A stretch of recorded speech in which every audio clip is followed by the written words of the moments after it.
پاکستانیوں، سوموار کو 27ویں ترمیم آ رہی ہے۔ مسلم لیگ نون کے لوگ بھی اور مولانا فضل الرحمان کے لوگ بھی اور جتنے بھی ان سے ملتے جلتے ہیں وہ سب کہہ رہے ہیں کہ پیر کے دن 27ویں ترمیم آ رہی ہے۔ حکومت کو جتنا بتانا تھا بتا دیا، بس 27ویں ترمیم آئے گی، سب کو کہا جائے گا کہ آنکھیں بند کرو اور اس کو منظور کرو۔ کسی کی اتنی جرت نہیں ہو سکے گی کہ وہ ڈرافٹ کو پڑھ لیں۔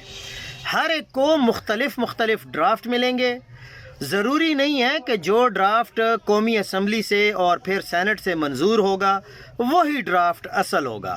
اسی طرح 26ویں آئینی ترمیم آئی تھی، کسی کو پتہ ہی نہیں تھا، تو مولانا فضل الرحمان صاحب نے بولا کہ ہمیں تو جو ڈرافٹ دیا گیا تھا وہ الگ تھا اور جب جو منظور ہوا وہ الگ تھا۔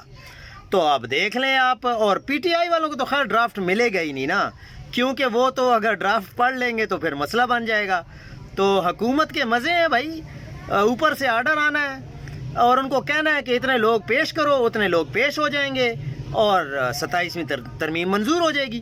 پتہ کسی کو نہیں ہے کہ اس میں کیا ہوگا اور کیا نہیں ہوگا، تو جو ہوگا وہ آپ کو منظور کرنا پڑے گا۔ آپ کی اتنی اوقات نہیں ہے کہ آپ اپنی مرضی کر سکیں۔